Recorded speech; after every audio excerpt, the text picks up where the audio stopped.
Price Lord, ஹல்லேலூயா. கிறிஸ்துவுக்குள் பிரியமானவர்களே, இந்த அருமையான காலை வேளையிலும் தேவ சமூகத்துக்கு வந்த உங்கள் ஒவ்வொருவரையும் இயேசுவின் இணையற்ற நாமத்தினாலே அன்பின் வாழ்த்துக்கள். இந்த நாளிலும் சங்கீதம் 113 7வது வசனத்தை அடியேன் வாசிக்கிறேன்.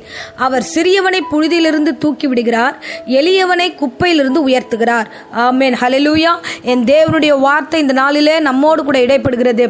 சிறியவனை கர்த்தர் எடுத்து பயன்படுத்துகிற தேவனாய் இருக்கிறார், எளியவனை தேவன் உயர்த்துகிற தேவனாய் இருக்கிறார். அதுதான் அந்த வசனம் சொல்லுகிறது. அவர் எங்கிருந்து சிறியவனை எடுக்கிறார் அப்படின்னா, புழுதியிலிருந்து எடுக்கிறார், வெறும் மண்ணிலிருந்து, தூசியிலிருந்து அவர் எடுக்கிறார். அப்போ தேவனால ஒரு மனிதனை எங்கிருந்து வேண்டும்னாலும் எடுக்க முடியும். அப்போ வசனத்தின்படி பார்த்தா, புழுதியிலே இருக்கிறவர்களை நான் தூக்கி எடுக்கிறேன். ஒருவேளை விழுந்து கிடக்கிற ஜனங்களுக்கு மத்தியில, ஒன்றுக்கும் உதவாத ஜனங்களுக்கு மத்தியில நீங்கள் விழுந்து கிடப்பீர்கள் என்றார். என் தேவனே, எல்லோரும் என்னை தள்ளிட்டாங்க, ஒரு குப்பையா ஒரு தூசியா என்னை தள்ளிட்டாங்க, நான் ஒன்றுக்கும் உதவாதவனாக இந்த நாள்ல குப்பையில தள்ளப்பட்டிருக்கிறேன் என்ற மனநினைவோடு இருந்தீங்கன்னா, இன்றைக்கு கர்த்தர் சொல்லுகிறார், உங்களை நான் தூக்கி விடுவேன், நான் உங்களை உயர்த்துவேன் என்று கர்த்தர் சொல்லுகிறார். மனுஷரால தள்ளப்படுகிற ஒவ்வொருடைய வாழ்க்கையிலும் என் கர்த்தர் உயர்த்துகிறவர் கூடவே இருக்கிறார் என்பதை நீங்கள் அறிந்து கொள்ளுங்க. ஆமென், ஹல்லேலூயா. ஆதியாகமத்துல நம்ம ஒரு சம்பவத்தை நம்ம வாசிக்கிறோம். ஆதியாகமத்துல யோசேப்பை குறித்து வாசிக்கிறோம். தன் சொந்த சகோதரர்களாக, தன் சொந்த ரத்த பந்தங்களால, உறவுகளால் அவன் என்ன பண்ணப்பட்டான் தெரியுமா? வெறும் குழியிலே தள்ளப்பட்டான். அதை குறித்து நம்ம வாசிக்கிறோம். ஆதியாகமம் 37 அதிகாரம் 24 வசனத்துல, அது தண்ணீர் இல்லாத குழியா இருந்தது, அந்த குழியிலே அவனை போட்டார்கள். அல்லேலூயா. எத்தனை கோரமான ஒரு சம்பவம் பாருங்க. வெறுமையான இடத்துல அவனை போடுகிறார்கள், தண்ணீர் இல்லாத வெறும் மண்ணில, தூசியில் அவனை தூக்கி கிணற்றில் அவனை போடுகிறார்கள், பாழும் இடத்துல போட்டு வைக்கிறார்கள். ஆனா என் தகப்பனுடைய கண்கள் அங்கே கண்டது. இவர்கள் கண்கள் எல்லாம் அவன் அந்த குழியில விழுந்து கிடக்கிறத பார்த்தது. சொந்த பந்தங்களுடைய கண்கள் எல்லாம், அவன் வளர்ந்தான், இவன் விழுந்துட்டான், இவன் எழுந்திருக்க முடியாது, இவன் மரணத்துக்கு பாத்திரவான், வருகிற எல்லா விதமான மிருகத்தும் அவனை அடித்து கொன்றுவிடும் என்றெல்லாம் நம்பினார்கள். அப்படிதான் அவங்களுடைய பிளானே இருந்துச்சு, அவனை கீழே போடணும்னு.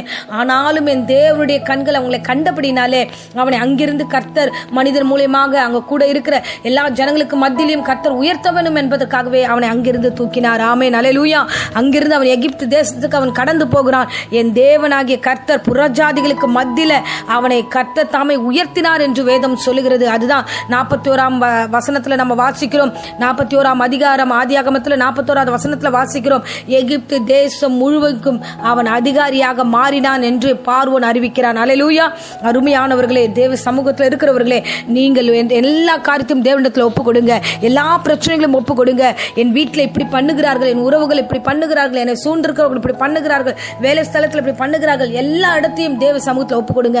உங்களை எங்கே தள்ளினார்களோ அந்த தள்ளுகிறவர்களுடைய கண்கள் தள்ளப்பட்ட இடத்தை தான் பார்க்குது. ஆனா தேவன் மட்டும்தான் அந்த இடத்துல இருந்து உங்களை உயர்த்துகிற இடத்தை பார்க்கிறது. ஆமென், ஹல்லேலூயா. அருமையானவர்களே, கர்த்தர் உங்களை உயர்த்த வல்லவர் ஆயிருக்கிறார். ஒரு பொழுதும் அவர் உங்களை கைவிடவே மாட்டார். ஆமென், ஹல்லேலூயா. ஒரு பொழுதும் அவர் உங்களை விட்டு விலகவே மாட்டார். அவர் உயர்த்துகிற தேவன். ஆமென், ஹல்லேலூயா. புதிய ஏற்பாட்டிலும் ஒரு சம்பவத்தை நம்ம வாசிக்கிறோம். ஒரு ஐஸ்வர்யவான் வீட்டுல கீழே வெளியில பாத்தீங்கன்னா ஒரு ஏழையானவன் ஒருவன் உட்காந்துருக்கான், லாசரு என்னப்படுகிறவன். ஒரு நாள் பாக்குறோம், தினந்தோறும் அந்த இடத்துல உட்காந்துருக்கான். அவனை யாருமே அவனை கண்டுக்கல. அவன் புழுதியில இருக்கிறான், அவன் ரோட்ல இருக்கிறான், அவன் ஒன்றுமில்லாமல் இருக்கிறான். ஐஸ்வர்யவானோ வீட்டுல நல்ல சம்பூர்ணமா சாப்பிட்டுக்கிட்டு இருக்கிறான். ஆனா இவன் அவனுக்கு உதவி செய்ய வேண்டும் என்று ஒரு நாளும் அவன் நினைக்கவில்லை. தள்ளினவன் அவன் தான் வீட்டாண்ட இருக்கான், ஏதோ இருக்கான் அப்படின்னு விட்டுட்டாங்க. ஆனா ஒரு நாள் இருவரும் மரிக்கிறார்கள். மரித்த பொழுது தேவனுடைய மகிமை எங்க திரும்ப விளங்குச்சு? இந்த லாசருவை கர்த்தர் எடுத்து கொண்டு போய் மேலே ஆபிரகாமுடைய மடியில அமரச் செய்தார் என்று வேதம் சொல்லுகிறது. அல்லேலூயா. சோ இன்றைக்கு என்ன சொல்லுகிறேன்னா, எங்க தள்ளினார்களோ, மற்றவர்கள் எப்படி போகிறார்களோ அது அடுத்த கட்டம். ஆனா ஒன்றை தெரிந்து கொள்ளுங்க, உங்களை தள்ளிட்டாங்களா, கர்த்தர் உயர்த்த ரெடி ஆயிட்டார். சோ லாசரு தள்ளினார்கள், அவன் ஒன்றுமில்லாமல் அங்கே மரித்து போனான் ரோட்லயே. அவனை கர்த்தர் தம்முடைய சிங்காசனத்துக்கு நேராக கொண்டு போகிறார், பரலோகத்துக்கு நேராக கொண்டு போகிறார், ஆபிரகாம் மடியில அமரச் செய்கிறார். ஆகையால நீங்க எதை குறிச்சும் பயப்படாதீங்க. என் தேவன் உங்களை காண்கிறார். எங்கே தள்ளப்பட்டீர்களோ அங்க உயர்த்தப்படுவீர்கள். பிரபுக்களுக்கு மத்தியில உட்கார செய்வார். யோசேப்பை அப்படிதான் குழியில தள்ளினார்கள். ஆனாலும் அங்கிருந்து கர்த்தர் அவனை உயர்த்தி அந்த அதிகாரியாக அங்க மேலே உட்கார வைக்கிறார். எகிப்து தேசம் முழுவதும் அதிகாரியாக மாறுகிறான். அநேக பிரபுக்களோடும் ராஜாக்களோடும் அவர் சிங்காசனத்தில் அமர்கிறான். அல்லேலூயா. அந்த தேவன் இந்த நாள்ல உங்களை நினைவு கூறுகிறார், உங்களை ஆசீர்வதிப்பார். நீங்கள் வார்த்தைகளை விசுவாசிங்க. இந்த நாள் எனக்குரிய வார்த்தை, என்னை கர்த்தர் நிச்சயமாய் உயர்த்துவார். எந்த இடத்துல நான் விழுந்து போவதில்லை, என் முகம் வெக்கப்பட்டு போவதில்லை என்று விசுவாசிங்க.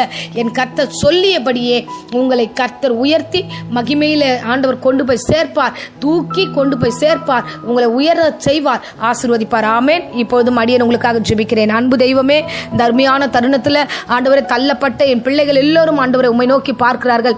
ஆண்டவரே, இந்த வேளையில் அவர்களை பார்த்து சொன்னீர், தள்ளப்பட்ட இடத்திலிருந்து நான் உன்னை தூக்குவேன், உன்னை உயர்த்துவேன் என்று சொல்லியிருக்கிறீர். பிரபுக்களோடு அமரச் செய்வேன் என்று வாக்கு கொடுத்தீர். யோசேப்பை நடத்தின தேவன், லாசருவை நடத்தின தேவன், என் பிள்ளைகளையும் அடியனையும் நடத்த போகிறீர். அதுக்காக ஸ்தோத்திரம் ஆண்டவரே.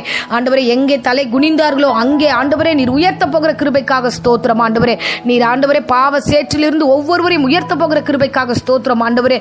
எல்லா விதமான வறுமையிலிருந்து நீ தூக்க போகிற கிருபைக்காக ஸ்தோத்திரம் ஆண்டவரே.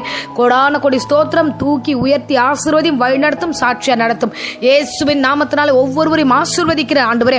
உம்மை நோக்கி பார்க்கிற முகங்கள் வெட்கப்பட்டு போவதில்லையே, சிலுவையை நோக்கி பார்க்கிற முகங்கள் வெட்கப்பட்டு போவதில்லையே. இவர்களை ஆசீர்வதியும், உயர்த்தும், உடைய மகிமை காணச் செய்யும், வழி நடத்தும். இந்த வேளையில வியாதியோடு யாராகிலும் போராடி கொண்டிருந்தா எல்லா வியாதி விக்கினங்களையும் பலவீனங்களும் இயேசு நாமத்தில் சபித்து கட்டுகிறேன். கர்த்தாவே, பூரண சுகத்தையும் ஆரோக்கியத்தையும் கட்டளையிட்டு ஆசீர்வதியும். இயேசுவின் இணையற்ற நாமத்தில் ஜெபிக்கிறேன் நல்ல பிதாவே. ஆமேன், ஆமேன். Praise the Lord. God bless you.